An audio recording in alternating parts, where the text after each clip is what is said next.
They say that some secrets are meant to stay buried, but in 1945, a group of Egyptian farmers proved that notion spectacularly wrong.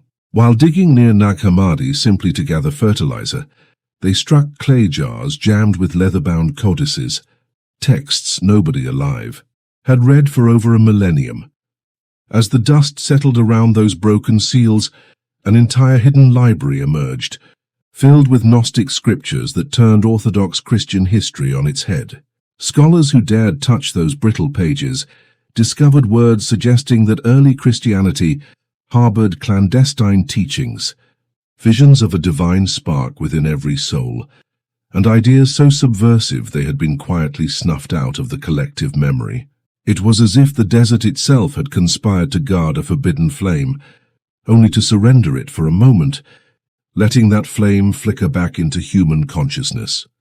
Imagine for a moment holding one of those codices in your hands, the smooth leather cover, cracked by centuries of arid winds. The faint smell of age and revelation mixing in your nostrils. You could feel the weight of history pressing down, as though each line of Greek script carried a pulse of someone's lost belief system. Every time you traced a letter with your finger, you weren't just reading.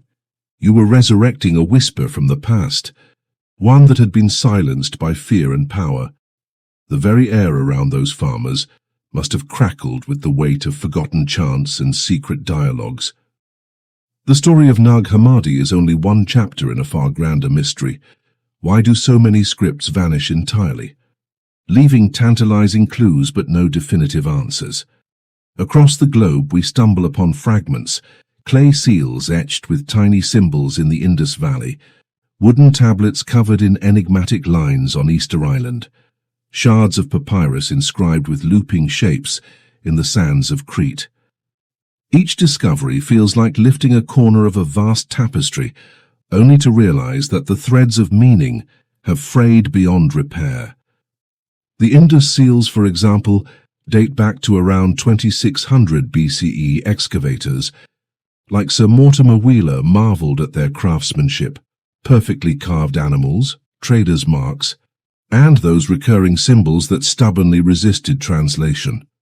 Wheeler and his team unearthed a civilization of staggering sophistication, with cities laid out on precise grids, advanced drainage systems, and trade links stretching to Sumer.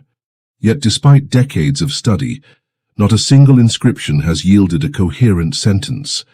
We know those symbols mattered deeply to their creators, but the languages behind them died in silence. When a script dies, entire cultures flicker out like candles snuffed by a sudden gust. Consider how quickly the Etruscans faded from memory. By the 1st century BCE, their language had already been eclipsed by Latin. Tomb paintings and temple murals still bore Etruscan inscriptions, hinting at profound religious rites and poetic verses, but no one alive could speak those words anymore. Today, archaeologists sift through fragments, funerary inscriptions promising the dead safe passage, dedicatory plaques to gods whose names barely echo in our ears. Every fragment is a riddle, a reminder that once thriving nations and their sacred stories can vanish almost overnight. Yet it isn't always natural decay that buries these scripts. Sometimes it is deliberate erasure. In 1562, Spanish conquistador Fray Diego de Landa orchestrated a brutal auto da fe in Yucatan, publicly burning Maya codices in a chilling display meant to break indigenous belief systems. Maya scribes saw their genealogies, calendars, and cosmologies reduced to ash. To this day, only 3 pre-Columbian Maya books remain. Those charred scraps leave modern scholars agonizing over every glyph, trying to piece together rituals that once guided life and death for millions. In those flickering embers of destruction, entire worlds of knowledge were erased, worlds that could have offered us insight into astronomy, environmental stewardship, and the intricate dance between the human and the divine. Even the mighty Library of Alexandria, with its tiers of papyrus scrolls, could not withstand the currents of history. When Roman soldiers and fanatical zealots set those scrolls ablaze, they didn't simply destroy books. They severed a lifeline that connected Greeks to Egyptians, Persians to Jews. All those treatises on geometry, medicine, astronomy, and metaphysics vanished in a cloud of smoke. Only whispers of Aristotle, Euclid, and Hypatia survive through secondary references. In that blaze, we lost mathematical proofs that might have accelerated human progress by centuries. And yet, for every flame that consumes, there is a spark that survives.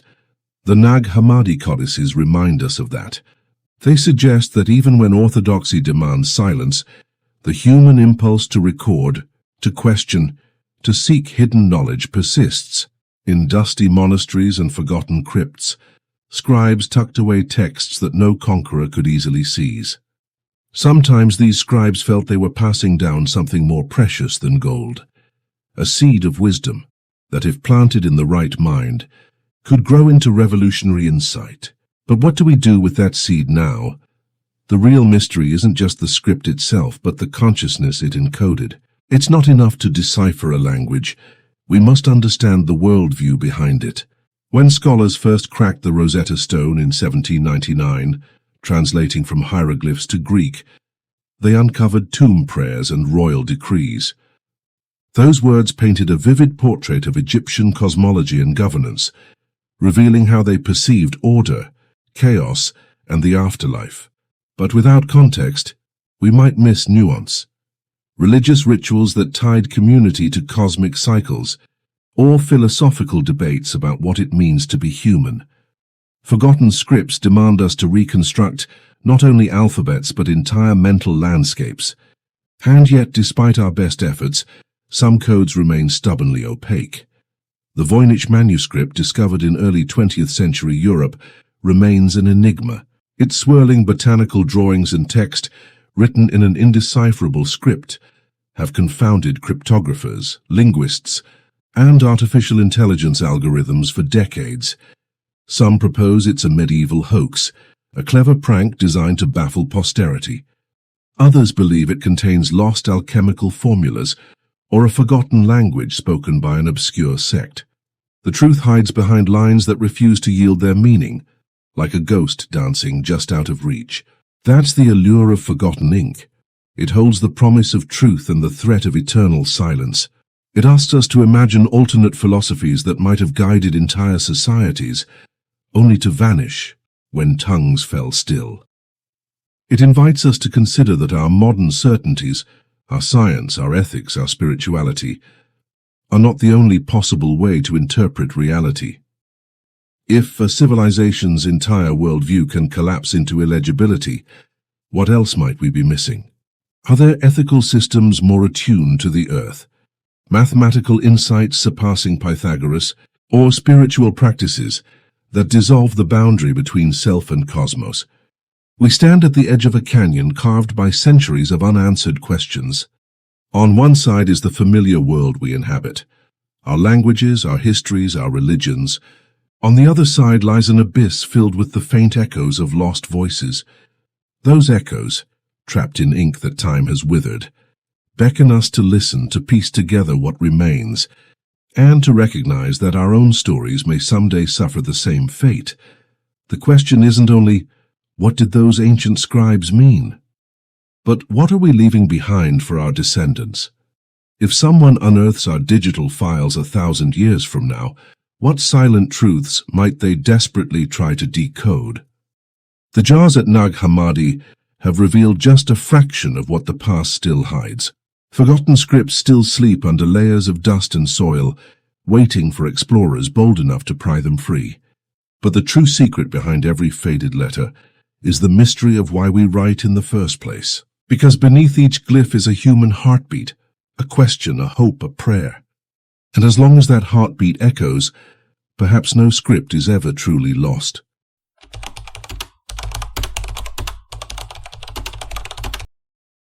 They say a civilization leaves behind monuments and artifacts, but what happens when its language vanishes like a dream at dawn?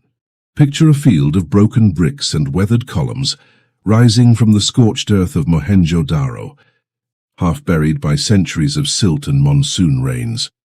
In the 1920s, Sir Mortimer Wheeler and his team of excavators stumbled onto this Indus Valley site completely by accident. It wasn't glamorous. Initially, it looked like nothing more than a ragged hill of earth. But as they dug deeper, they began unearthing a sprawling urban grid. Streets lined with brick houses, complex drainage systems, and an uncanny level of orderliness for a culture that flourished over 4,000 years ago. Then they found the seals. Tiny, square-shaped and carved with remarkably precise animal motifs: unicorns, elephants, bulls. Beneath those animals lay a row of abstract symbols that neither Wheeler nor any of his collaborators could crack. Those inscriptions, etched in a script that has refused to reveal itself, have become the greatest riddle in archaeology. It's not for lack of effort. Scholars have tried everything from statistical frequency analysis to comparisons with early Dravidian languages. Some suggest the Indus script might be a lost precursor to Sanskrit or Tamil. Others propose it could encode a ritual chant used by priests whose religion died when the cities collapsed. But every proposed translation unravels under scrutiny. No bilingual inscription, no Rosetta Stone exists to guide us. For now, those tiny seals are mute witnesses to a civilization that mastered urban planning, trade, and metallurgy, yet left behind words we cannot yet grasp. Is this just curiosity, academic scholars scratching their heads over archaic symbols, or is there something more profound at stake? When I stand before those stone seals at the National Museum in New Delhi, I feel as though I'm standing at the edge of a fractured mirror. I see the reflection of a people who must have contemplated the same questions we grapple with today. How do we measure our place in the cosmos? What relationship do we have with our environment? How do we ensure that our accomplishments outlive us? And yet, because their script remains unread, their answers are forever buried beneath layers of time. But Mohenjo-Daro is far from an isolated mystery. Over on Easter Island, Rapa Nui, a handful of wooden tablets called the Rongorongo glyphs survive as slim slivers of a once thriving Polynesian culture.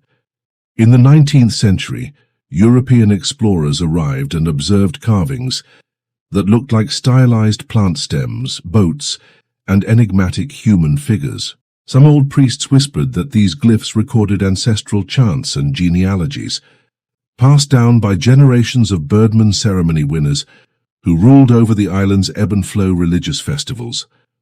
Yet by the time American ethnologist Catherine Routledge set foot on the island in 1914, almost all those who could recite the chants were gone, and the memory of how to read Rongorongo had vanished into the Pacific winds. Scholars have tried linguistic gymnastics, matching glyphs to related Polynesian languages, hunting for recurring patterns that might signify names of stars or gods. But every theory dissolves like sugar in rain. One scholar claimed the glyphs described the island's legendary Moai statues coming to life. Another insisted they recorded the steps of a ritual dance. Few accounts agree. It's as though the islanders themselves took the secret undercover and left behind nothing but ghostly residue. Every faded tablet in museum collections, few more than 20 in existence, bears lines that seem to spiral into oblivion. We can glimpse the shape of something once splendid and indispensable, but its meaning slides away, as though unseen hands are perpetually smudging the ink. What then is gained by digging up these undecipherable fragments? Does it matter if no one ever learns what they truly say? I would argue it matters more than anything. When we study a dying language, whether it's the Indus script, Rongorongo, or the Etruscan inscriptions scattered across tombs near the Italian coast, we're doing more than solving riddles. We are confronting the fact that human consciousness expresses itself not only through stone and pigment, but in the very way we fold ideas into words. Imagine a painter who masters color but refuses to mix particular pigments. Their palette is forever limited, and we can never see the hues they might have created. Similarly, when a writing system collapses, we lose the subtle combinations of thought and context that people use to navigate reality. We lose the way they categorize time, space, morality, and the divine. We lose a perspective, a lens through which an entire society saw the world. Take the Voynich Manuscript, discovered in a Jesuit college in 1912, whose swirling drawings of unidentifiable plants and naked, strangely geometrical figures have confounded experts for over a century. Some scholars insist it's a medieval medical text, a collection of herbal remedies encoded in an invented script meant to guard knowledge from prying eyes. Others hypothesize it's a 15th century hoax, an elaborate prank designed to drain gold coins from gullible nobles. Yet neither theory fully explains the level of consistency in the handwriting, nor the botanical illustrations that show a deep familiarity with Mediterranean and Middle Eastern flora. The more deeply we peer into its vellum pages, the more we sense that it originates from a culture on the verge of something extraordinary, perhaps an esoteric society that safeguarded forbidden knowledge. But that society has vanished. The manuscript, like a locked door with no key, stands in silent defiance of our questions, teasing us with glimpses of an intelligence that has already slipped beyond our grasp. We sometimes wonder why, in an age of Google and infinite digital archives, we still grapple with such primal mysteries. The answer lies in the very nature of language itself. A script is not just an arrangement of lines, it's a living vessel for collective memory, cosmology, and identity. In many ancient cultures, scribes were revered as the gatekeepers between worlds. They recorded treaties, whispered prayers, and translated prophecies. When Rome's legions marched east, they didn't just impose new laws, they enforced new languages that redefined power and erased local dialects. When the Spanish burned Maya codices in 1562, Fray Diego de Landa watched flames consume centuries of recorded ritual instructions, astronomical tables, and genealogy records that linked living families back to gods and heroic ancestors. In those roaring tongues of fire, a once vivid worldview collapsed into black ash. We lost the Maya eyes on the sky, eyes that mapped Venus's cycles with exquisite precision and aligned pyramids to celestial events. Worse yet, sometimes the very act of preserving a script introduces distortions. The Etruscan language survived for centuries on stone tablets and inscriptions, yet because the Romans' Latin speakers considered Etruscan a barbaric tongue, they often recarved Etruscan words phonetically into Latin script, completely mangling original pronunciations and grammatical structures. Fast forward 2,000 years, and we have a patchwork of Etruscan phrases that might have meant anything from a funeral invocation to a recipe for fermented barley. We've lost the subtle cadence, the jokes, the metaphors that would have made Etruscan poetry breathe. All that remains are skeletal outlines, bones without flesh. Yet within these spectral echoes of lost worlds lies something profoundly beautiful, a testament to human creativity and the fragility of knowledge. The very fact that we chase shadows, that we refuse to let these scripts remain silent, speaks to an urge to commune with minds long dead, to assert that someone, somewhere, once believed their words merited immortality. When Khalil Musharraf, a Bangladeshi historian, discovered a 20th century manuscript written in Sylheti Nagari, a script used in northeastern India and Bangladesh until cartographers forced Hindi and Urdu upon the region, he didn't just find a code. He found an unbroken line of ancestral voices, stories of village life, songs about rice fields, laments for lost harvests. That script, though nearly extinct, carried the emotional weight of a people uprooted by colonial borders. When Musharraf published his findings, the younger generation saw in those letters a renewed pride in their heritage and began weaving Sylheti Nagari into tattoos, murals, and folk songs. So are we hearing echoes of a lost world? Perhaps not as clearly as we'd like, but even the faintest murmur of those glyphs nudges us to reconsider our own assumptions. When scholars recently applied machine learning to compare the Indus seal shapes with symbols from early Mesopotamian trade records, they noticed intriguing parallels in the frequency and context of certain symbols, suggesting that cross-cultural exchange may have extended far beyond what we'd assumed. It's not conclusive, but it opens a window. Maybe the Indus script contained standardized accounting practices or ritual formulas traded across thousands of miles. Even if we never fully deciphered every seal, glimpsing that possibility reshapes how we understand Bronze Age globalization and reminds us that human networks have always spanned oceans and deserts. However, we must also grapple with the danger of romanticizing the unknown. Sometimes the desire for mystery drives sensationalist interpretations, claims that the Voynich Manuscript encodes alien messages, or that the Indus script belongs to a lost Aryan civilization with supernatural powers. These sensational narratives appeal to our hunger for otherworldly revelations, but they tend to overshadow the careful, painstaking work of genuine scholars.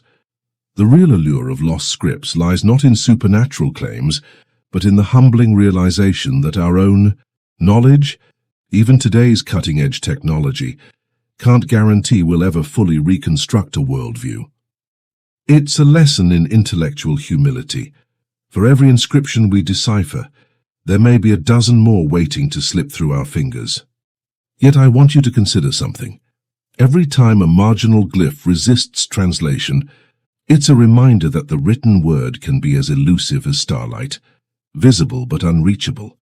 We're compelled to stare at the night sky not just to name constellations, but to ask, what stories do those distant suns tell? Similarly, when we stand in front of a display case housing Etruscan funerary inscriptions or Chinese oracle bones, we ask, what did their dreams look like? How did they measure the turning of seasons? What did they pray for under the wax-bleeding candles of their temples? Each symbol we can't read reminds us of the vast expanse between here and then, between the familiar hum of our modern lives and the ancient rhythms that once pulsed through distant densities. If that sounds overwhelming, remember this: the fragments we do understand, like the Gnostic texts from Nag Hammadi, or the few cryptic verses inscribed on Maya stele, already possess the power to reshape entire fields of study. The discovery of the Gnostic Codices forced theologians to admit that early Christian communities weren't monolithic. They were vibrant ecosystems of competing beliefs. Some followers believed salvation came through secret gnosis, inner knowing, rather than faith alone. That revelation rippled through religious studies, inspiring fresh interpretations of canonical texts and validating spiritual seekers who felt disconnected from mainstream doctrine. Similarly, when Maya hieroglyphic writing was finally cracked in the mid-20th century, thanks to painstaking cataloging by Tatiana Proskoryakov and Yuri Knorosov, scholars learned that Maya kings weren't just mythical constructs, but real dynasts, who celebrated rituals tied to the cycles of Venus and Saturn. Suddenly, the Maya became living people in our imagination, not an exotic mystery. Their political histories, scientific calendars, and poetic rhetoric burst back into life. So when we ask, are we hearing echoes of a lost world? The answer is yes, in glimmers and flashes. We piece together tantalizing patterns, like snapping together shards of a shattered vase. We hear the pulse of rooms where scribes once argued theological points by oil lamp, or deserted marketplaces where merchants scrawled symbols to tally grain shipments. We feel the gusts of ancestral breaths scattered across continents by trade winds, war and migration.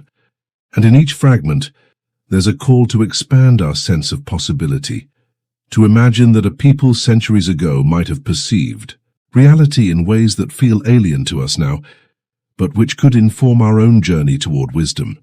When those farmers opened the clay jars at Nag Hammadi, they didn't just find old texts. They found the living echo of a community that believed enlightenment was hidden behind a veil of secrecy. In each coded phrase lay a challenge to seekers. If you want to be saved, look within. That message resonated across time because it tapped into a universal longing to discover a hidden dimension of existence that remains invisible to the casual observer.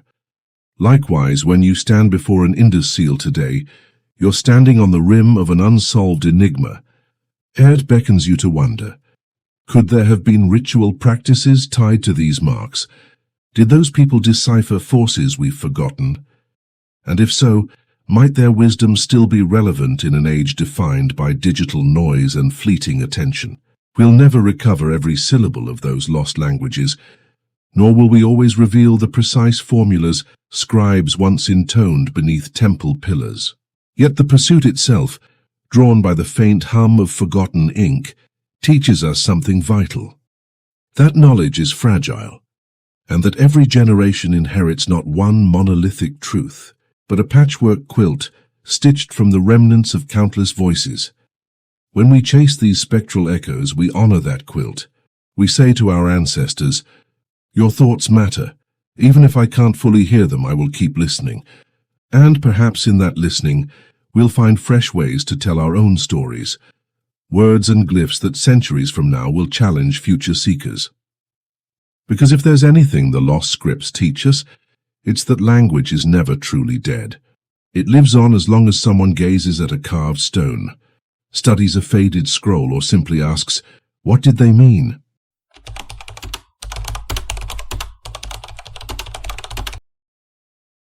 By now we've felt the faint murmur of civilizations long past, the Indus seals that refuse to speak, the Rongorongo tablets waiting for their voices to return, the Nag Hammadi codices that surprised us with their whispered revelations. Those echoes remind us that language is more than a static record. It is the heartbeat of a people's worldview. Yet whispers can be easily snuffed out, sometimes in a single furious blaze. It's one thing for scripts to fade away across centuries. It's quite another when they are silenced almost instantaneously, as if entire cultures are erased in the time it takes to hurl a torch. Think of the Library of Alexandria, that storied treasure trove of papyrus scrolls and welcome haven for philosophers, poets, and scientists alike. Legend has it that in 48 BCE, Julius Caesar's forces, fighting off a naval siege, accidentally set fire to a docked fleet. Flames leaped to nearby warehouses, and then to the library itself. In that inferno, thousands of scrolls, treatises on medicine, astronomy, mathematics, and religious speculation, were consumed within days. Historians have debated whether this blaze constituted a catastrophic, singular event, or rather a cascade of smaller losses spanning subsequent regimes. Regardless, the symbolic weight is clear.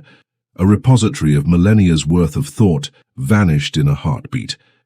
Those charred scrolls contained not only intellectual breakthroughs, Euclidean geometry, Archimedean principles, Aristotelian metaphysics, but also the quotidian poetry of Alexandria's multicultural populace. When the smoke cleared, an entire tapestry of knowledge lay in ashes, condemning us to reconstruct history with tantalizing, fragmentary clues. Fast forward to Yucatan, 1562. Fray Diego de Landa, a Spanish Franciscan priest convinced that Maya civilization was steeped in sorcery, ordered a public auto da fe in Mani. He paraded into town with torches, instructing locals to bring all Maya codices in their possession. According to his own account, he watched as the manuscripts went up in flames. "We found ourselves obliged to go through the books of the Indians and burn them," he wrote in Relación de las Cosas de Yucatán. "We burned many books that spoke of their superstitions, whereby they had been led into error. In a single afternoon, countless pages of calendrical calculations, genealogies, rituals, and mythic narratives were reduced to smoldering ash, never to be retrieved. Only 3 pre-Columbian Maya books survived, scattered, hidden, or perhaps miraculously saved by brave scribes, and they exist today as priceless relics of a lost intellectual tradition. Landa's act of obliteration was not an accident, but a deliberate strike to extinguish Maya cosmology and replace it with Christian orthodoxy. In that moment, an entire symbolic universe was declared heretical. Its custodians were forced to choose between silence and death. It wasn't only colonial zealotry that extinguished ancient texts. Let's turn to the Mediterranean world, where the Roman Empire's march also meant systematic erasure of local knowledge. When they conquered the Minoan palaces on Crete around 1450 BCE, they dismantled a civilization that had used hieroglyphic A and linear A scripts, systems that might have contained myths and historical records no one alive can now read. Though later Greeks adapted aspects of Minoan culture, they never fully embraced the language of their predecessors. In time, Minoan scripts disappeared, their meaning buried beneath the political and cultural dominance of Mycenaean Greeks. It was less overtly violent than an auto-da-fe, but still every bit as thorough. Conquest and assimilation meant that writing systems were gradually abandoned, like flickering torches snuffed by the tide of empire. In a quieter but equally brutal purge, the Qin dynasty in China, 221–206 BCE, mandated standardization of written characters. Emperor Qin Shi Huang, determined to unify his newly forged empire, ordered that variants of local scripts be burned. He famously targeted works of philosophy, poetry, and history, anything he deemed a threat to his vision of a centralized state. Scholars were forced to witness their own manuscripts immolated before their eyes, and those who refused to comply risked execution. Only a handful of buried texts survived, scores of bamboo strips hidden in tombs. Those fragments offer tantalizing glimpses of pre-Qin thought, Taoist musings on spontaneity and balance, Confucian debates over ritual propriety. But the Qin purge severed a continuous stream of intellectual tradition, forcing later dynasties to rebuild their philosophical heritage from shards salvaged by determined scholars. It's a reminder that silencing can transpire, not only through overt destruction, but via legal decree and forced cultural homogenization. Back in the New World, another dramatic torching occurred in the heart of Tenochtitlan, the Aztec capital, in 1521. Spanish conquistadors led by Hernán Cortés laid siege to the city, and when the smoke finally cleared, the great temple lay in ruins. Conquistador Bernal Díaz del Castillo described the scene. The Spaniards set fire to the houses and temples so that all of their idols were destroyed, and they also seized everything that was gold and precious, and ordered the burning of their sacred books. The Aztec Codices, painstakingly painted on amate bark paper, held more than religious ceremonies. They charted astronomical cycles, recorded genealogies, recounted legendary migrations, and prescribed medicinal remedies. When priests set them ablaze, the Aztecs lost a living chronicle of their empire's rise, a record of how they measured the cycles of Venus and understood omens in the flight of eagles. Conquistadors viewed these manuscripts as pagan abominations, yet the smoke that billowed from the great temple was not simply a symbol of conquest. It was the vessel for an entire philosophical and scientific tradition that was never recorded in any other format. Imagine standing before a fire where your life's work, the equations you've developed, the epic sagas you've composed, the odes to moonlit nights, is melting away. You'd feel in your gut the weight of a future robbed of your insights, of entire communities cut off from their past. For the Maya scribes forced to surrender their codices, for the Chinese scholars compelled to watch imperial edicts reduce their bamboo texts to charcoal, for the temple priests in Alexandria who saw scrolls tumble into flames, that agony was heartbreakingly real. In those moments, language ceased to be a neutral tool. It became a casualty of ideological warfare, a fragile vessel shattered by zealotry and power. What then drives such fervor to silence? On one level, it is simple. Whoever controls the narrative controls reality. If you banish the words that articulate alternative cosmologies, those that place a divine spark within every individual, or that teach how to live in harmonic balance with nature, then you eclipse any worldview that challenges the dominant ideology. The Christian missionaries who burned Maya codices believed they were liberating souls from pagan darkness. The Qin emperor believed that eliminating philosophical dissent would forge unity. Conquerors from Rome to Spain considered the written traditions of their vanquished foes as threats, evidence of a rival legitimacy that could rally people against them. In the aftermath of such purges, the conquerors became the sole authors of history, free to cast themselves as champions of civilization. Yet violence is not always overt. Sometimes scripts disappear under the radar, erased by economic collapse, environmental disaster, or silent assimilation. Consider the Harappan civilization again. When the Indus River shifted course, monsoonal patterns altered, and trade routes dried up. Its thriving cities diminished. Without ruling elites to sponsor scribes and faced with social upheaval, the script lost its purpose. Oral traditions may have persisted for generations, but they too were vulnerable to changing cultural tides. In time, no one could read those carved symbols. The loss was not violent, but it was no less complete. The whisper of Mohenjo-Daro's urban planners had gone quiet, swept away by the twin forces of nature and gradual cultural drift. In other cases, deliberate neglect, or what some might call passive violence, plays a role. When a script becomes associated with a marginalized group, its usage can be discouraged or forcibly suppressed. In Turkey, after the Ottoman Empire collapsed, the new Republican government under Mustafa Kemal Atatürk replaced the Arabic script, used for Ottoman Turkish, with a Latin-based alphabet. Though this reform is often celebrated for increasing literacy rates, it also meant that new generations of Turks lost direct access to centuries of Ottoman-era poetry, legal records, and philosophical treatises. To read those texts now, one must learn the old script or rely on painstaking transliterations. In that sense, the reform effectively silenced a once living script, albeit in the name of modernization rather than conquest. It's a reminder that even changes promoted as progress can sever threads of continuity, starve older traditions of new voices, and reduce a script to the dusty pages of archives. Still, whenever a writing system is snuffed out, there is always a communal gasp of realization how fragile our guarantor of permanence truly is.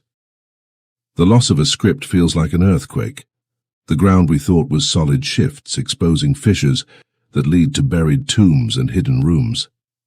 Those fissures whisper to intrepid seekers, dig deeper, read between the lines, find the fragments before they crumble. The impulse to recover what's been silenced is almost universal.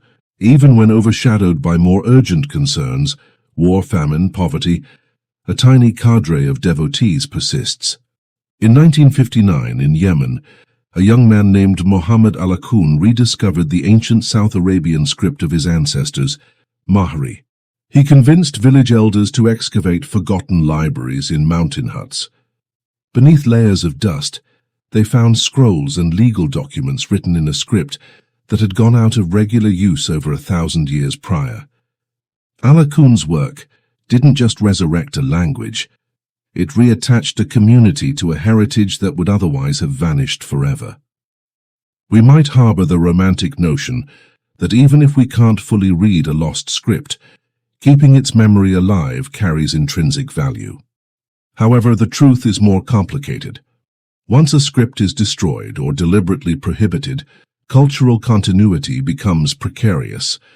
Imagine you have an unbroken chain of oral history, tracing back dozens of generations. As long as people gather around fires or at village squares, those stories hold sway.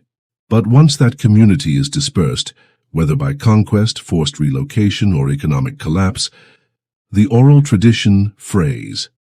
Similarly, scripts preserved on durable media, stone, ceramic, or clay, offer an illusion of permanence. Yet when conquerors smash statues, burn libraries, or replace scripts wholesale, even those durable records can be wiped out. Their erasure becomes a form of social amnesia, a collective trauma in which entire populations lose the scaffolding of their shared identity. When Fray Diego de Landa burned Maya codices, the immediate effect was catastrophic, but the ripple extended further. Without manuscripts to teach children to read the hieroglyphs, knowledge of how to inscribe them on bark or pottery was passed down less and less. Clay scribes who once spent decades mastering complex glyphic combinations found no students. Temples fell silent. Priests who had intoned calendrical calculations in smoky sanctuaries suddenly found their incantations rendered meaningless without context. By the late 17th century, when Dominican friar Bartolomé de las Casas traveled to Yucatan to advocate for indigenous rights, he noted that Maya elders could still whisper the names of gods, but lacked the scripts to record them accurately. In that unrecorded space, new interpretations, distorted and incomplete, began to take root.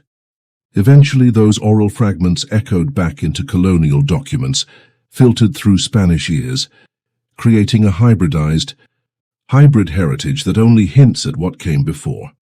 Yet, even in the face of such violence and erasure, fragments sometimes survive in unexpected ways.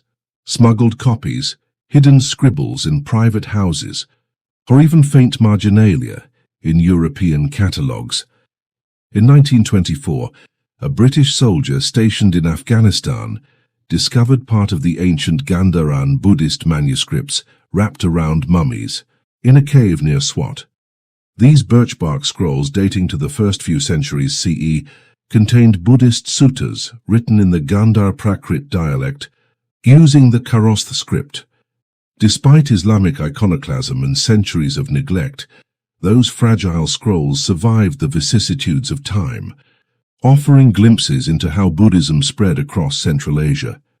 The soldier smuggled them out under his commissar's eyes, perhaps the last act of rebellion that preserved those words. Thus, even when scripts are deliberately targeted, individual acts of courage can rescue them from oblivion. The silencing of ancient scripts is not an event bound strictly to the distant past. In the 20th century, the Soviet Union embarked on a tragic experiment in linguistic engineering. Under Stalin, local languages in Central Asia, Chikful Uzbek, Kyrgyz, and Turkmen, were forced to abandon their Perso-Arabic scripts in favor of Latin, and later replaced by Cyrillic alphabets. While the official line touted increased literacy and modernization, in practice, this policy cut off younger generations from centuries of literary heritage. Epic poems, Sufi mystical treatises, legal codes, and folk tales. Those texts were either left untranslated or reprinted in a new script that often lost subtle rhymes, puns, and dialectical nuances. The effect was a cultural rupture that some scholars today say still reverberates. An entire reservoir of indigenous Central Asian thought remains accessible only to those who learned the old scripts before the reform. The invisible blades of politics, ideology, and forced assimilation can slice through written traditions as surely as the flames of an auto-da-fe. Whether through conquest, ideological zealotry, or the supposedly benign hand of modernization, scripts are silenced by acts that strike at the very essence of a community's identity. When Maya scribes' codices burned, it wasn't just chapters of human knowledge that vanished. It was a way of conceiving time, a method of mapping celestial movements, a philosophy of life interwoven with maze and the underworld. When Qin Shi Huang's edicts reduced centuries of Chinese thought to embers, it wasn't just books immolated. It was a vibrant discourse between Confucians, Taoists, and legalists that collapsed into a single narrative of imperial absolutism. When the Indus River shifted course and Harappan tradesmen abandoned their seals, we lost an entire account of how they understood geometry, governance, and ecological balance. And when modern regimes recast old scripts into new alphabets, they may have increased literacy, but they also orphaned entire traditions, leaving them to rot under academic dust. In each of these acts of erasure we see a pattern. The script is not merely ink on parchment or symbols on clay. It is the embodiment of a worldview, a template that orders reality, that breathes life into the sacred and the mundane. When that template is ripped away, reality fractures. People feel untethered. They lose the narrative that linked them to their ancestors and gave meaning to their rituals. Religious ceremonies disintegrate into empty gestures. Medicinal recipes that once cured malaria fade into oblivion, and genealogical records that once ensured land rights disappear into legal limbo. Consider for a moment a Maya elder in the late 1560s. She has witnessed her temple's sacred texts burning in the plaza as Spanish soldiers jeer and priests shout. She remembers the moment when she realized that the coded language her father taught her to chant, symbol by symbol, will no longer be recognized. She may have tried to memorize passages, to recite them to her children like lullabies, but without a written script, the verses became fluid, reshaped by memory and fear. Soon she realized that if she spoke openly, she would be accused of heresy. So she fell silent. In that silence, a link to the past snapped, and a gulf opened between her oral memory and anything that could be written down for future generations. The silence was not passive. It was a forced reverent hush, an imposed respect for a tradition that had just been declared anathema. We tend to think of language dying gradually, as words fall out of fashion. But in these cases, language and the scripts that carried it didn't fade by natural decay. They were strangled. And when language is strangled, culture gasps for air. Yet in the aftermath there can also be a strange resurgence of creativity. Hybrid forms, syncretic rituals, synoptic mythologies that blend old symbols with new contexts. The Maya, for instance, found ways to encode their beliefs in murals painted on church walls as clandestine devotions. The Qin purges, while devastating, forced some Taoist and Confucian ideas underground, leading to secret societies that transmitted mystical texts by memory until the Han dynasty revived more open scholarship. In each of these desperate acts of preservation, there's a testament to human resilience, a refusal to let a script be a tombstone rather than a seed. Yet resilience has its limits. The unrelenting pressure of guns, ink, and political decree can crush bristles of hope. We still don't have a living Indus scholar reciting Harappan chants. We still don't have an Easter Island priest intoning rongo-rongo rhythms. And though a handful of scholars can read Etruscan symbols, they remain isolated in academic journals rather than sung at marriage ceremonies or scrawled on street walls.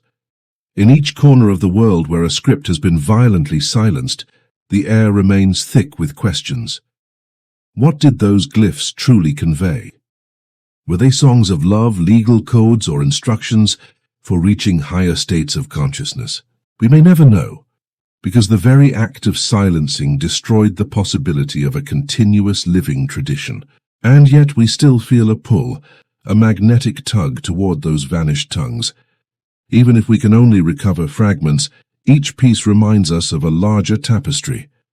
In 2015, archaeologists in Turkey discovered a startling find, a hitherto unknown archive of clay tablets written in a regional Anatolian script called Luwian, used around 1400 BCE.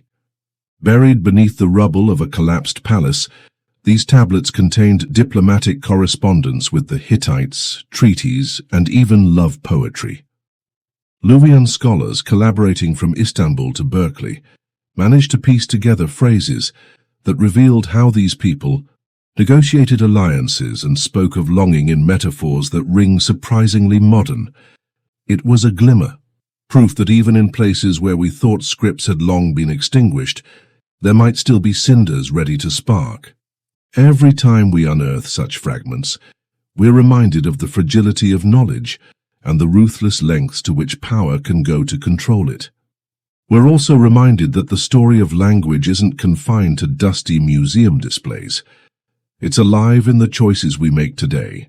When a government decides which scripts to teach in schools, when a digital platform encodes which characters are supported, When a corporation buys exclusive rights to a script's font, we are quietly deciding which voices will endure and which will fade.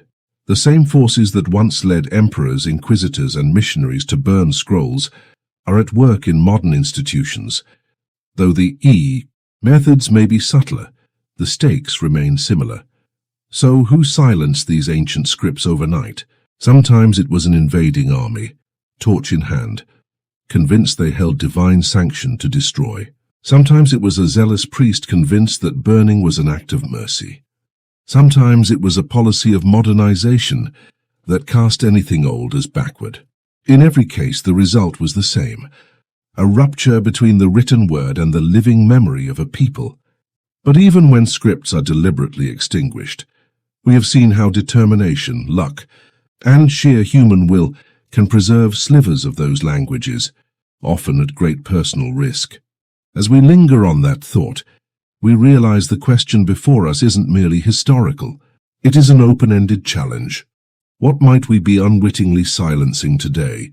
What digital platforms are deciding which characters get encoded and which are left out? Which indigenous languages are slipping into oblivion because there's no economic incentive to preserve them? Each time we dismiss a language as useless or too obscure to matter, we risk repeating the same pattern: a single decree, a single act of neglect that sends a script spiraling toward extinction. The ghosts of those lost languages still haunt us, reminding us that knowledge is fragile, silence can be imposed overnight. And every script that dies is not just a historical footnote, it is a call to vigilance. The fires that consumed Maya codices, the edicts that obliterated bamboo annals, the imperial decrees that reshaped Chinese characters. These are not just tales of ancient cruelty. They are cautionary reminders that the written word is a sacred thread in the tapestry of human experience. When that thread is cut, we risk unraveling the broader story of who we are and what we might become.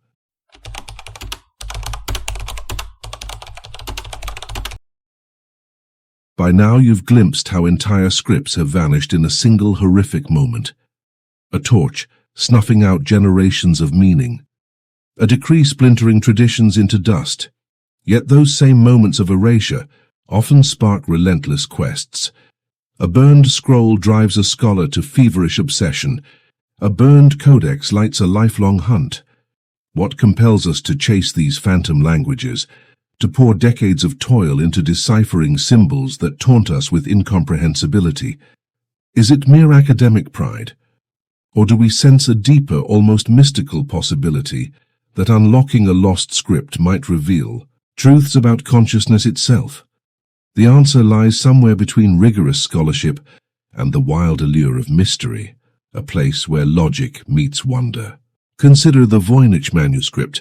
This slender codex, roughly the size of a modern paperback, surfaced in the early 20th century, adorned with botanical drawings that defy identification. Some leaves depict flowers that resemble nothing in our known flora.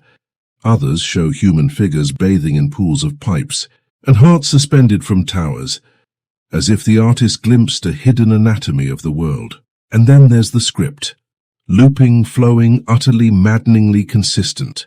Over 75,000 characters trace across vellum pages, yet not a single one corresponds to the known alphabets of medieval Europe. In the 1920s, cryptologist William Romain Newbold believed he had cracked its code. He convinced himself that microscopic Hebrew letters were hidden inside the larger strokes, subliminal messages that, when revealed with a magnifying lens, would unlock the author's true meaning. Newspapers hailed it as a sensational breakthrough. But within years, fellow scholars dismantled Newbold's theories, pointing out fatal flaws in his methodology and its sheer implausibility.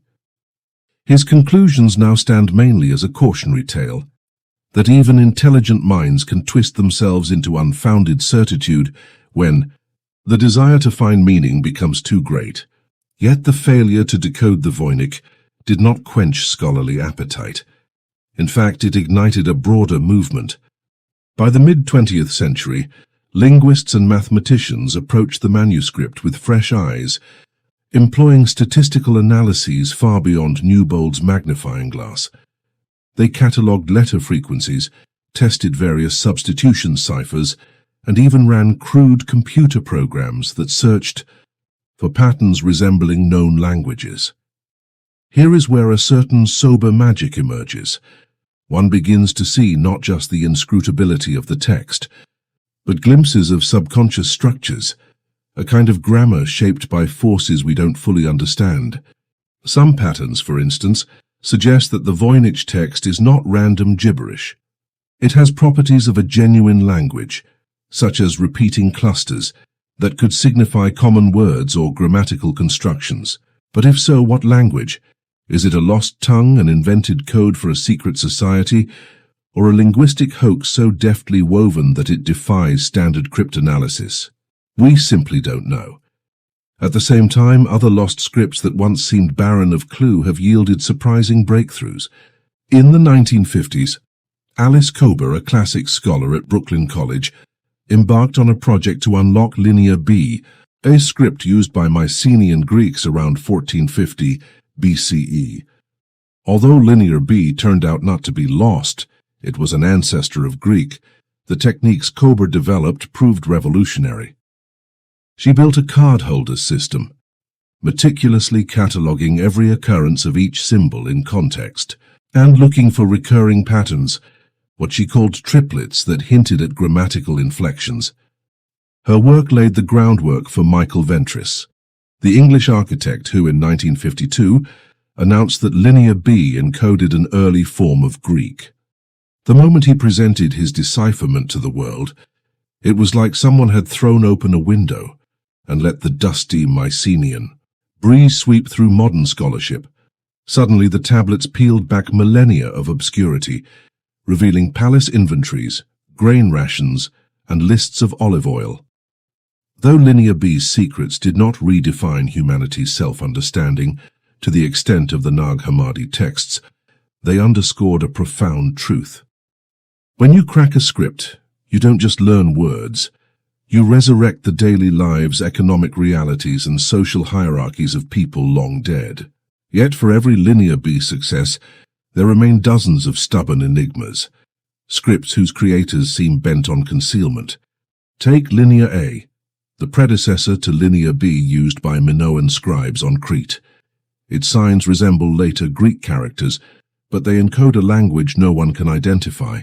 Scholars have tried linking it to Greek, to Luwian, and even to the lost language of Pelasgian mariners.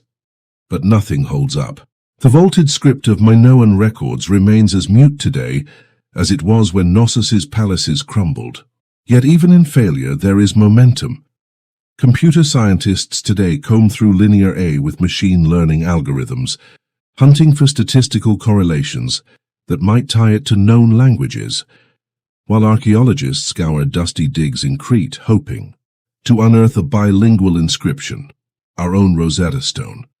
Beyond academia, there's an almost spiritual reckoning that accompanies these quests. Every undeciphered symbol whispers of a worldview obliterated or abandoned.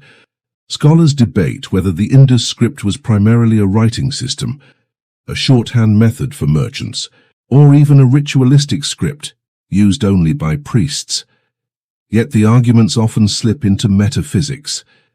If we could interpret just a handful of Indus words, could we reconstruct a Minoan-style governance of water management, or uncover rituals that balanced human needs with natural cycles? The very act of trying to translate these scripts feels akin to a spiritual pilgrimage. We seek to align our contemporary lens with an ancient mind, to dissolve the barrier of centuries and glimpse the raw thoughts of someone who lived and died long before our era. But amid this fervor, we must also confront a hard possibility. Some scripts may be inherently uncrackable. If the language behind them died completely, if its structure vanished with the last elder who spoke it, no statistical, magic, or sophisticated algorithm can fill the void. In such cases, the script may be a tombstone, not a key. Consider the European scholar Lawrence W. Morley, who in the late 19th century attempted to decode the Etruscan language. He spent years poring over inscriptions on tomb walls and votive offerings, convinced that Etruscan, buried by the Roman juggernaut, would yield secrets about alternative models of governance and religious practice.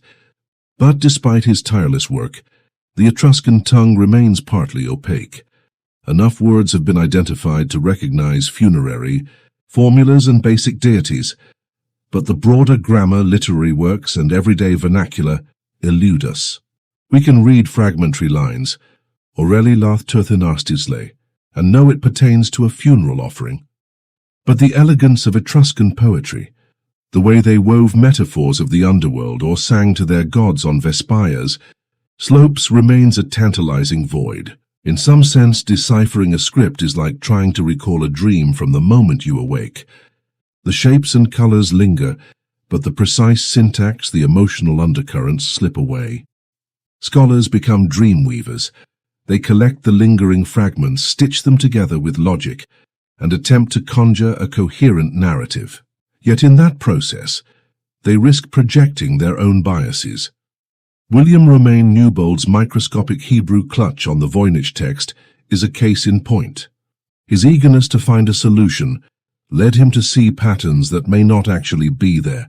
In modern times, machine learning algorithms can lend a veneer of objectivity, but they too must be fed assumptions. Training sets drawn from languages that bear little resemblance to the tongues of Mohenjo-Daro.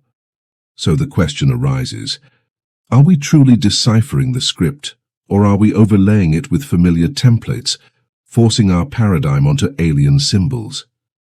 Despite these challenges, breakthroughs do occur in the most unexpected ways.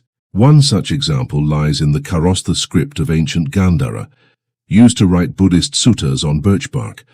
These scrolls, hidden in remote caves and later discovered by Western soldiers dabbling in local antiquities, remained intact for well over a millennium, thanks to the dry mountain climate.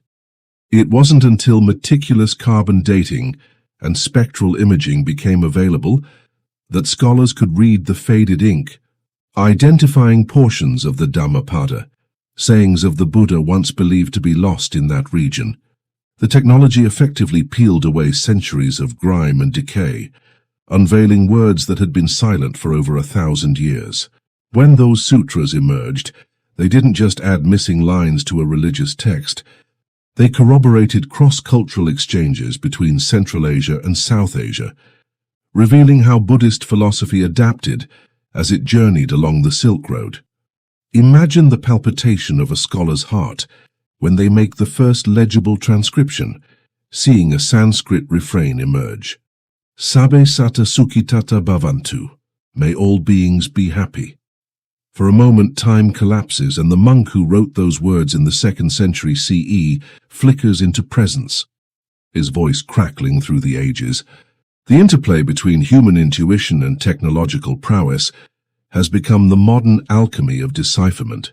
Spectral imaging can coax ink beneath layers of charred papyrus, as seen in the scrolls from Herculaneum.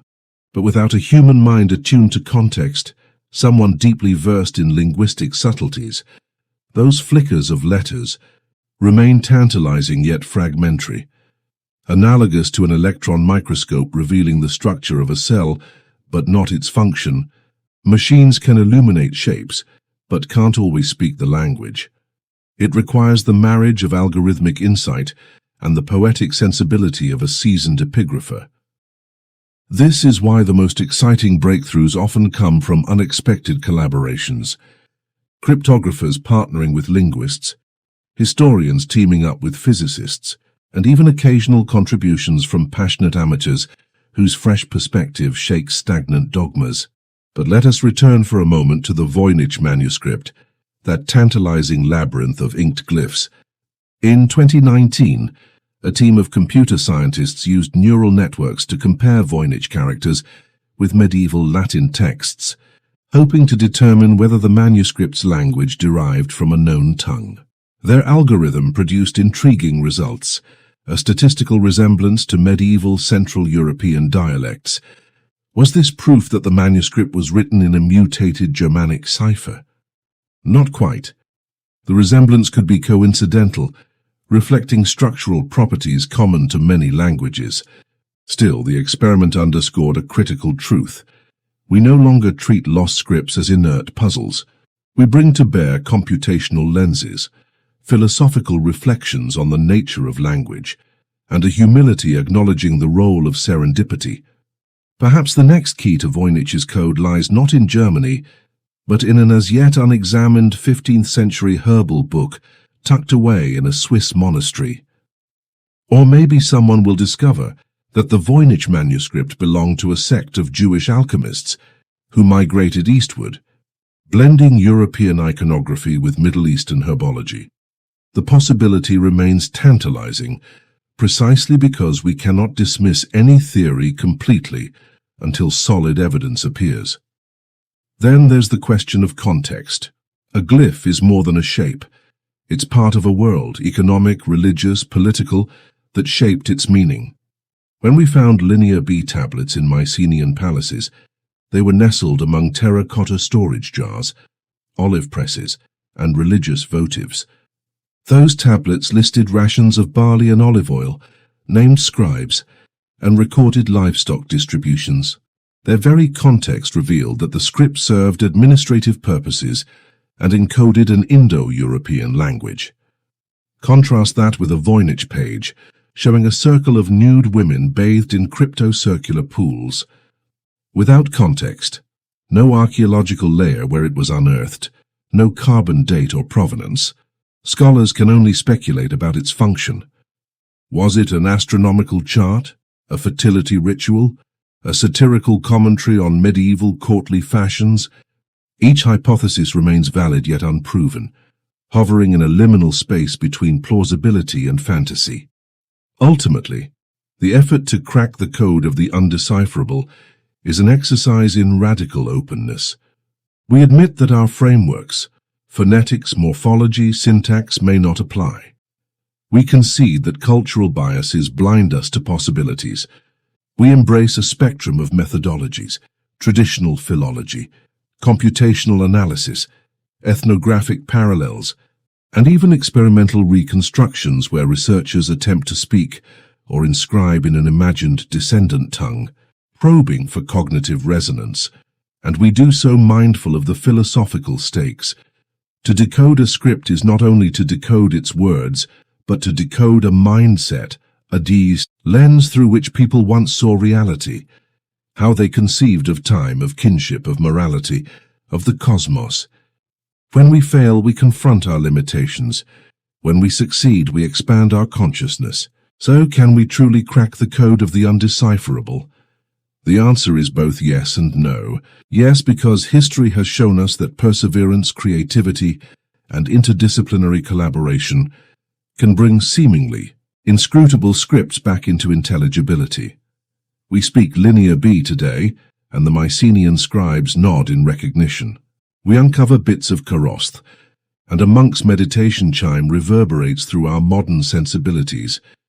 But no, because some scripts will always remain tantalizingly aloof, guardians of their own silence. Those glyphs are the shadows of lost worlds, reminding us that language is not a one-way street. When we seek to translate another culture's symbols, we must be willing to let ourselves be changed, to accept that some of our questions may never be answered, and that the value may lie not in full resolution, but in the dialogue itself. Every time a pair of researchers locks eyes over a faded tablet, every time a computer algorithm isolates a cluster of recurring symbols, every time a dedicated enthusiast devotes years to chasing a single thesis, we honor the human compulsion to listen across the boundary of death. When Jean-François Champollion first deciphered Egyptian hieroglyphs in 1822, it was as if an ancient civilization exhaled its first breath in centuries. The Rosetta Stone may have gifted him the linguistic key, but it was his intuition, his stubborn devotion to parallel texts and phonetic values, that unlocked the vault. That moment of triumph was not only a triumph over an enigmatic script, but a testament to the power of collective memory. How we reach back through time and insist that vanished voices still belong to us. But what about the voices we haven't yet reached? What about the Voynich Manuscript's eerie shadows and the Indus seal's stubborn silence? The challenge, I think, is to treat them both as invitations rather than obstacles.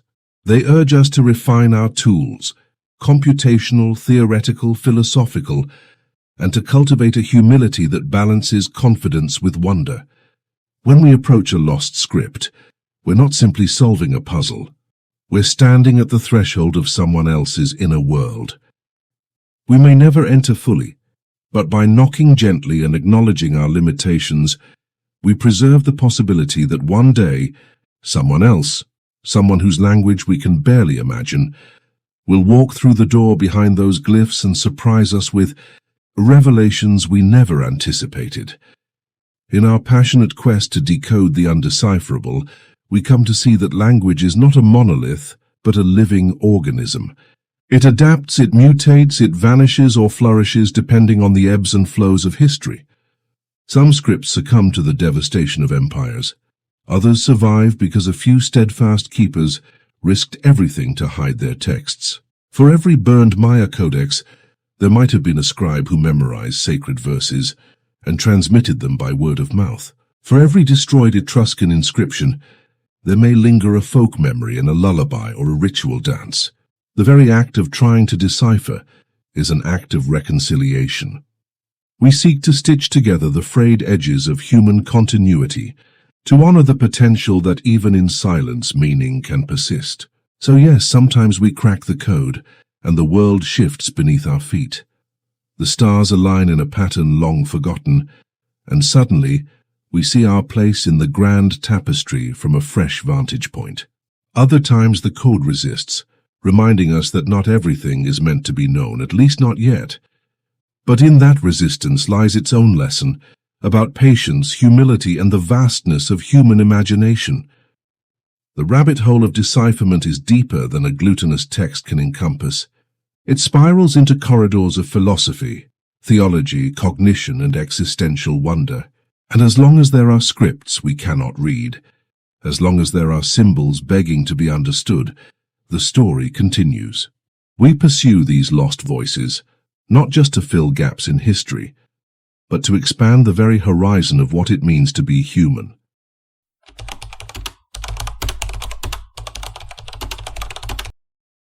When we stare at those stubborn Indus seals, the inscrutable Voynich pages, or the partial Etruscan inscriptions, it's easy to feel a sense of loss, like we've been shut out of an entire classroom of knowledge. But there's another way to look at it. Even fragments of these forgotten scripts can act as catalysts, sparking new ways of thinking. Ancient symbols have a peculiar power. They're like seeds buried under layers of soil, waiting for just the right conditions to sprout. When we invite them into our modern lives, they can awaken hidden aspects of our own consciousness and steer us toward insights that no textbook could ever capture. Consider the story of Ralph Blum, who in 1982 published the Book of Runes. Blum wasn't a linguist or a historian. He was a graphic designer fascinated by the patterns of Norse runes. He mistook them at first for simple letters carved on stones, just an old writing system, he thought. Then he realized that each rune was more than a character. It was a complex symbol that encapsulated an archetypal force. By rearranging the runic staves into his own simplified set, pairing each symbol with a one- or two-word meaning, he created a divination tool that would spark fresh interest in runic lore. Despite critiques from academic scholars who insisted his interpretations were loose at best, the Book of Runes went on to become a bestseller, inspiring thousands of readers to sit quietly, draw a rune, and let its shape guide a meditation or decision. Through Blum's modern reinvention, that ancient system of symbols became a practical method for exploring the self. Now imagine holding a triangular shard engraved with two runes, Algiz and Ingwaz. In the original Elder Futhark, Algiz is often associated with protection or a powerful guardian energy, and Ingwaz hints at fertility, creative potential, or a righteous moral center. Even if we don't know the Old Norse language that birthed these glyphs, the very shapes, like a branching tree reaching for the sky or A hidden seed bursting with life can evoke visceral, almost instinctual responses. When we draw these symbols in candlelight or carve them into wood, we're not merely copying ancient designs. We're engaging in a form of symbological breathwork, inhaling the intentions their creators embedded in stone millennia ago. That same principle applies to more fragmentary scripts. When a handful of Indus seals were displayed at the National Museum of India, contemporary meditators reported a strange effect. Even without understanding the precise meanings, staring at those compact symbols induced a state of contemplative calm, as though the shapes resonated with a deeper pattern within their minds. Could it have been mere suggestion? Perhaps, but it suggests a fascinating possibility, one that Tibetan Buddhist practitioners have known for centuries. Certain glyphs act like mantras, imprinting subtle vibrations on the psyche, guiding us toward mental states that transcend ordinary thought. In a practical sense, reviving this hidden wisdom starts with seeing symbols as more than pretty shapes. We have to treat them as doorways to alternative frameworks. For example, imagine you're trying to solve a long-standing creative block. You sit down with a high-contrast printout of a rongorongo glyph, say a stylized bird perched on a curving staff. You don't need to decipher what it meant to a Rapa Nui priest, but you allow your mind to wander. Birds transcend islands. They connect earth and sky. What if my next project needs that same freedom? An element I've overlooked. By using the symbol as a prompt, you unlock a new associative network in your brain, letting your unconscious draw connections that your rational mind might never make. Of course, there's a caveat. Symbols can mislead if we impose our own biases onto them. That's why it's crucial to pair symbol work with context. Before meditating on a runic stave, for instance, take a moment to learn whatever is known of its original usage. Read a scholarly excerpt on how Viking scribes carved runes on burial stones, or how runes were used to mark ownership of tools. That historical background prevents you from projecting modern cliches, like attributing love to a rune that originally referred to a specific kind of marriage vow or contractual oath. In other words, treat symbols with respect. Honor their roots while allowing their forms to ignite your intuition. Another practical avenue emerges when we look at scripts used in ritual contexts. Think of ancient Egyptian hieroglyphs carved on temple walls. Pharaohs and priests believed that speaking or seeing a sacred name spoken those names into existence. Ka and Ba concepts that bound soul to body and beyond. When the Rosetta Stone finally revealed how to read those hieroglyphs, scholars realized that the images weren't mere phonetic tools. They had multi-layered meaning. A symbol for an eye could mean sight, but also invoked the watchful eye of Horus, the divine protector. Today, spiritual practitioners sometimes draw a stylized Eye of Horus tattoo or paint it on their altar. They report that it heightens their sense of inner vigilance and helps them stay grounded when navigating modern distractions. In this way, an ancient symbol ceases to be historical detritus and becomes a living invitation to embody the qualities it once represented. We see similar effects in East Asian traditions. Buddhist monks in China and Japan historically used Siddham script, an ancient Indian abugida, to write seed syllables, ba-ija, for mantras. Each seed syllable captures the essence of a particular Buddha or cosmic principle. When these characters were transmitted to East Asia, they morphed stylistically, but the energetic core remained intact. Even if a contemporary practitioner doesn't speak Sanskrit, staring at a stylized Siddham glyph can function like a sonic mantra. You might hum an om in your mind, feeling the vibration resonate in your skull. Those subtle frequencies can trigger a shift in your awareness, aligning you with a lineage of meditation that spans continents and centuries. Now let's be clear. Slapping a rune on your forehead or doodling Indus seals in your notebook doesn't guarantee enlightenment.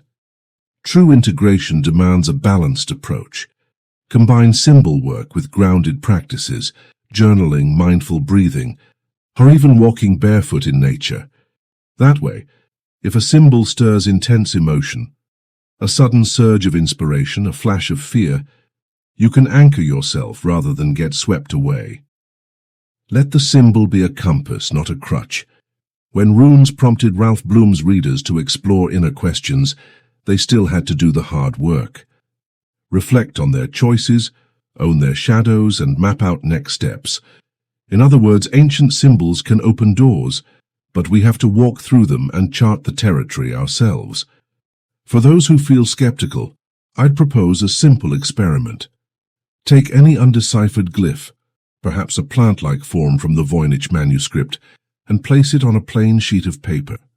Sit comfortably, breathe deeply, and let your eyes soften. Instead of asking, "What does this symbol mean?" ask, "What does this symbol feel?" Let associations emerge. Maybe it evokes a sense of hidden growth, like a seed pushing through dark soil. Maybe it conjures the idea of collective consciousness, reminding you of how every cell in your body cooperates to form a living organism. Jot down whatever arises, words, images, emotions, without censorship. At the end of 10 minutes, you might look back and see that the exercise prompted reflections you'd never articulated before. That's the latent power of symbols. They bypass rational filters and speak directly to our intuitive centers.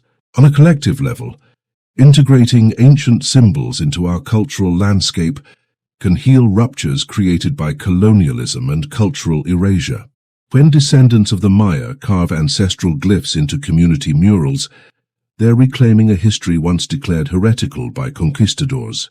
When indigenous artists in North America revive pictographs once considered primitive by anthropologists, they assert that their worldview remains relevant and potent. These acts of revival aren't about naive nostalgia. They're about weaving forgotten threads back into the tapestry of modern identity. Each time a symbol reappears, whether in a gallery show, a tattoo, or a meditation circle, it stretches across time, linking past wisdom to contemporary challenges. Those ancient lines, once smeared by ash or dismissive policy, become living signs that our struggles with identity, belonging, and purpose are part of an unbroken human saga. Still, it's easy to be seduced by the romantic aura of ancient symbols and overlook the hard work required to use them responsibly. There's a fine line between honoring a symbol's roots and appropriating it. If you're working with a symbol that belongs to a living culture, a script or motif still used by a community today, don't approach it as a whimsical prop. Reach out, ask permission, or at least educate yourself about how that symbol functions in its original context. If you skip this step, you risk turning a sacred sign into a superficial fad, like wearing a powerful rune pendant as mere fashion, without understanding its covenantal implications in Norse society. That's the fastest route to trivialize the very wisdom you seek to revive. At the same time, we shouldn't let the fear of misappropriation shut down our curiosity. Genuine respect for ancient symbols means holding them with a mix of reverence and playful inquiry. We can admire a Rongorongo glyph's beauty without claiming to master the Rapa Nui language. We can meditate on an Indus seal's pattern without pretending to speak Harappan.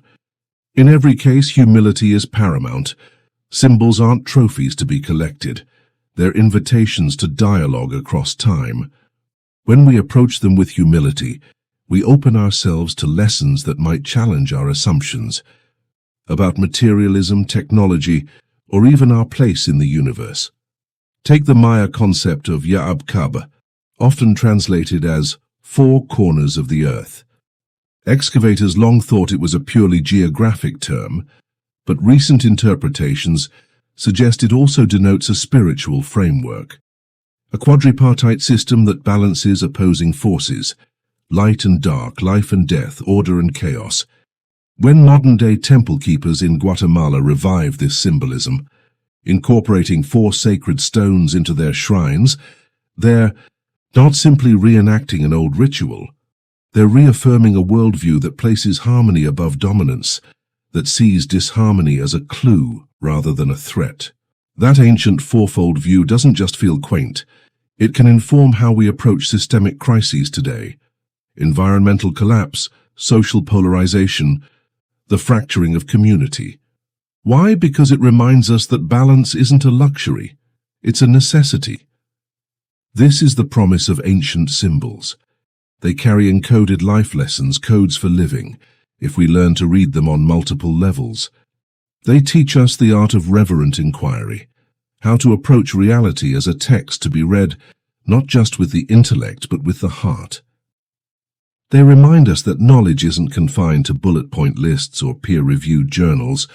Sometimes the deepest wisdom arrives in the form of a single, beautifully curved glyph carved on a rough stone. The challenge is to keep our minds open to that possibility. So, could ancient symbols truly revive hidden wisdom?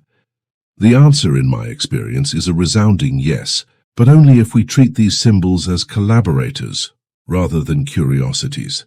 We must be willing to sit in silence with them, let them stir subconscious currents, and guide us toward insights that feel simultaneously foreign and deeply familiar.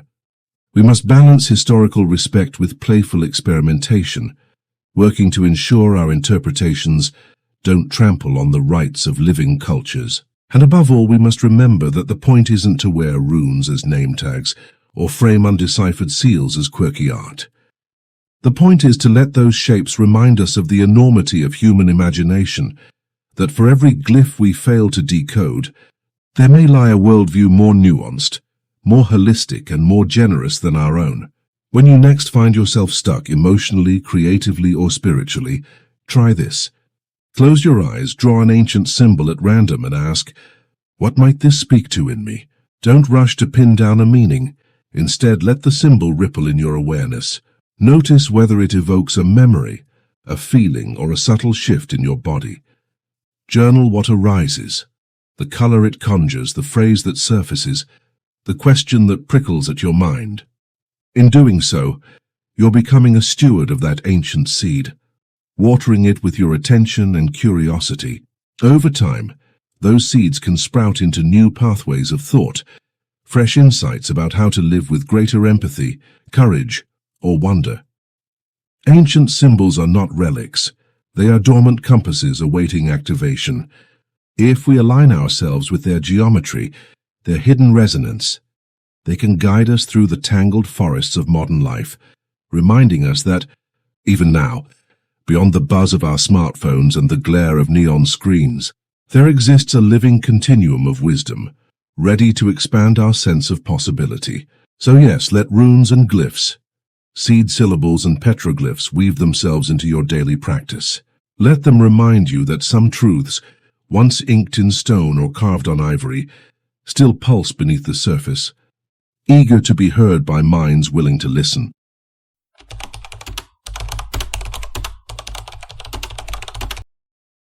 We've journeyed from the dusty clay seals of Mohenjo-Daro to the flickering candles of Nag Hammadi, from the heroic decipherments of Linear B to the stubborn silence of the Voynich Manuscript. Along the way, we've glimpsed civilizations whose words were snuffed out by fire, conquest, or simple cultural drift. We've spoken of the power those ancient glyphs still hold, their capacity to awaken hidden corridors within our own minds. Now let's pivot from the past and turn our gaze forward.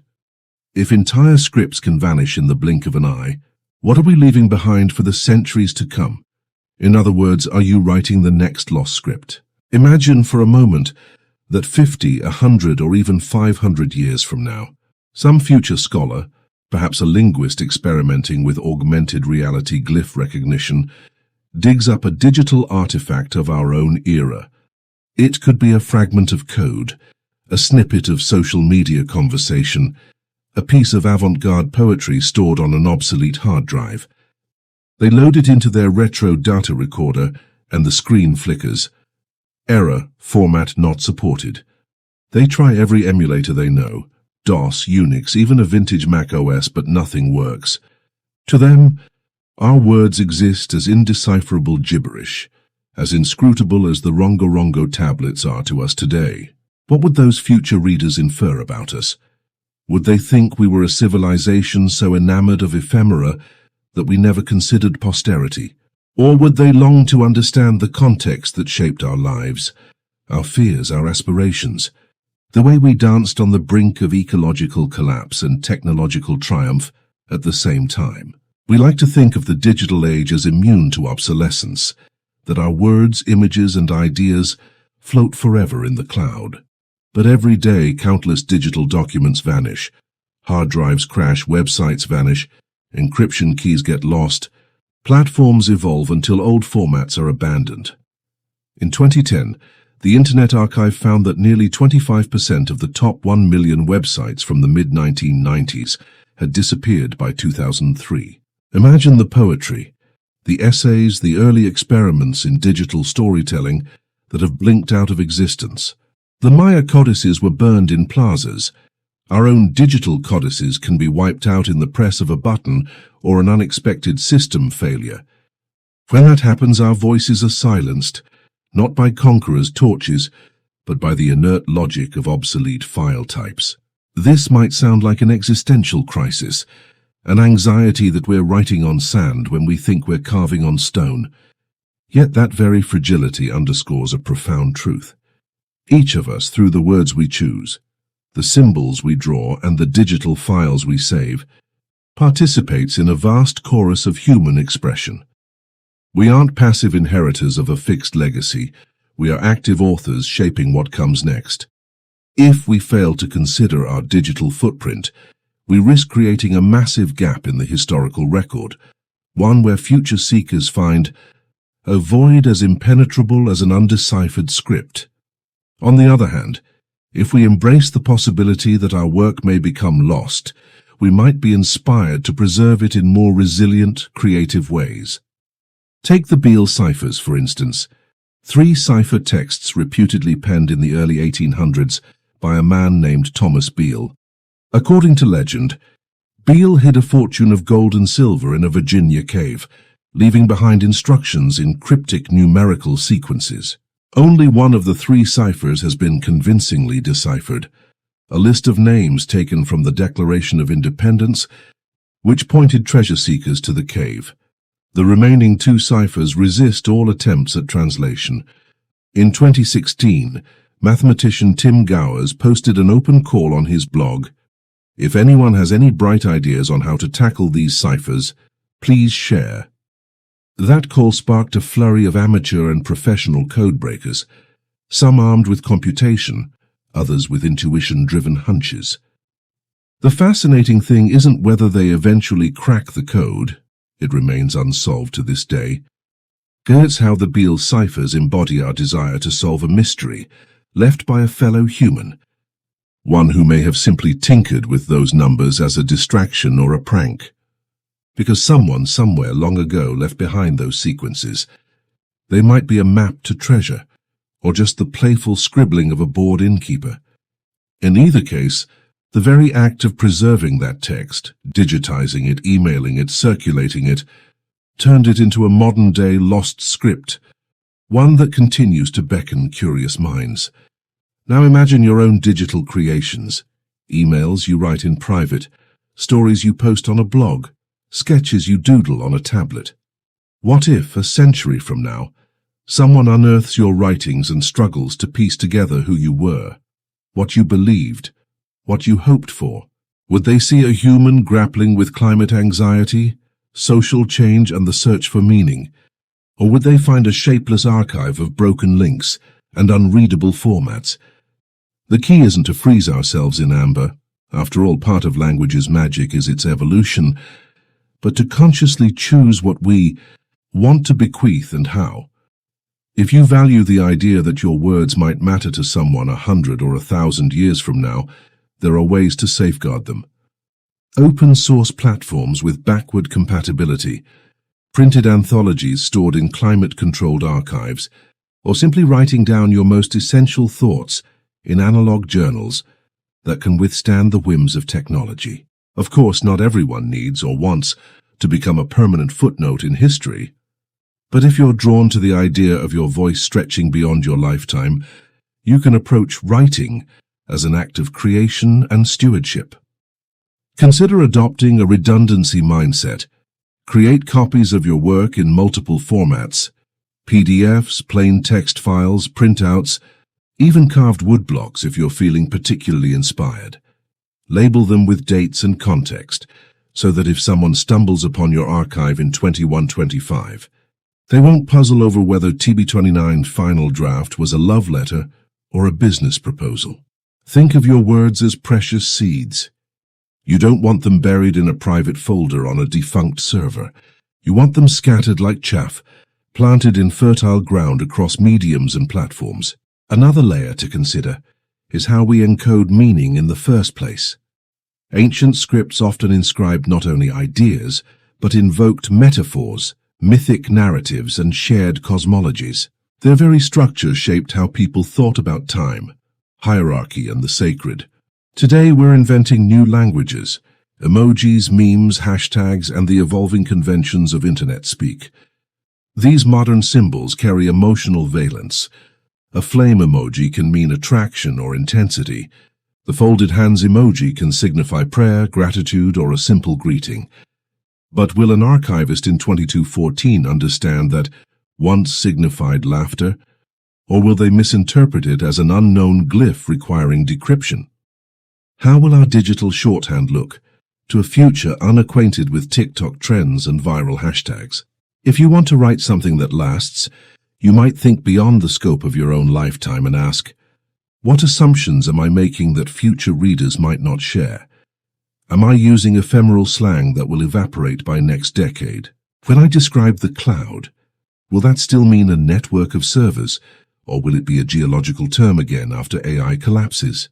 These questions might seem fantastical now, but consider how quickly a new platform, like MySpace or Vine, can rise and fall, taking entire swaths of cultural content down with it.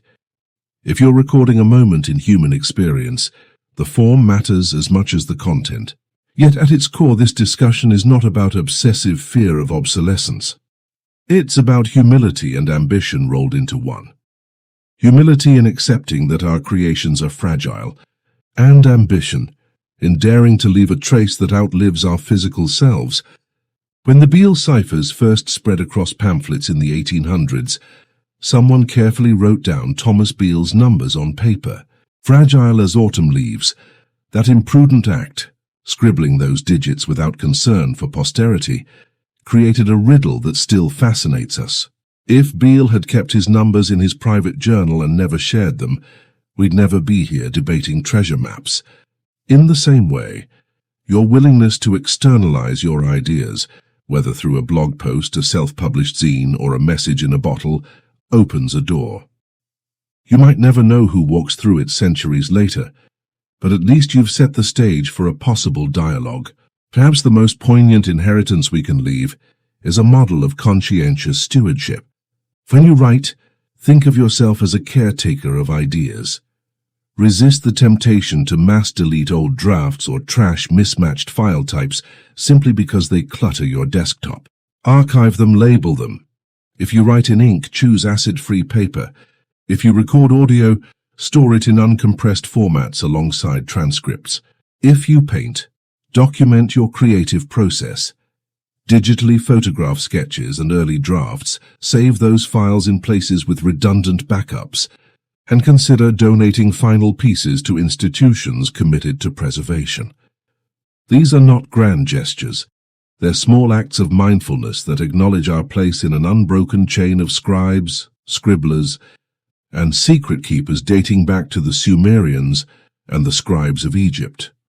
When future researchers sift through our layers of digital sediment, they will glean more than a record of what happened.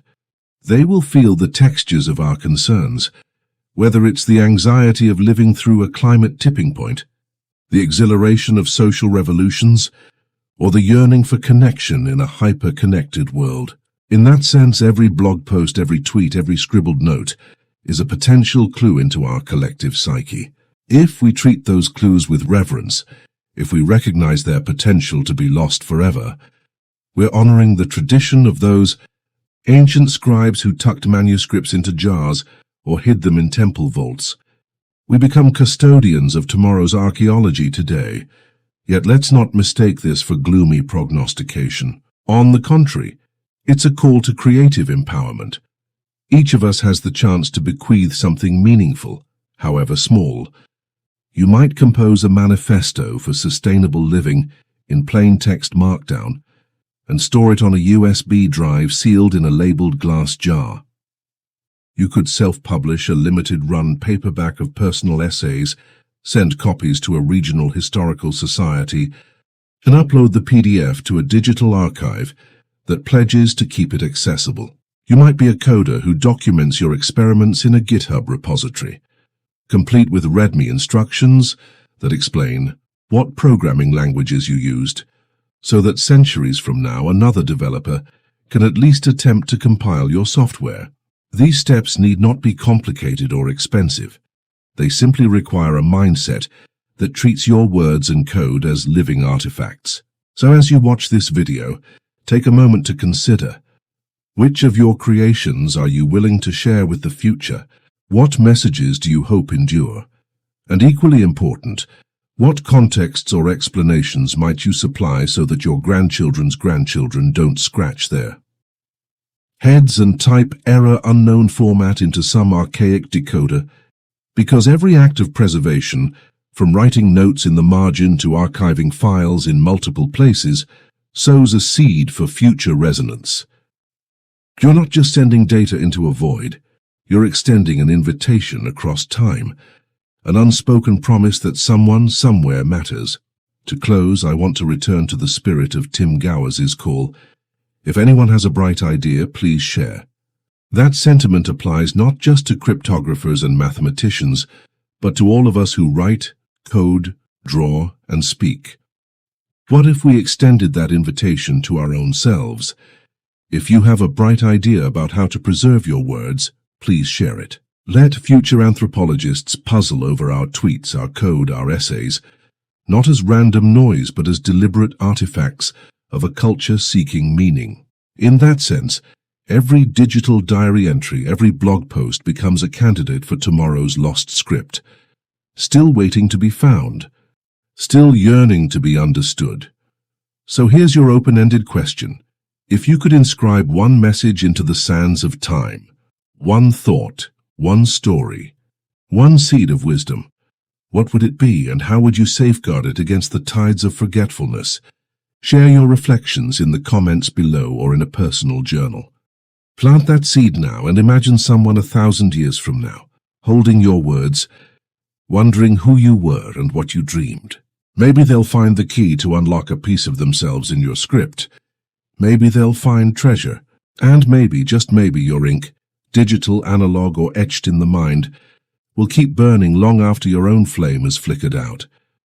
Because if there's one lesson lost scripts teach us, it's that even the faintest whisper can echo across centuries, asking us to listen, to preserve, and to remember that language, in all its forms, is the thread that weaves together every human story.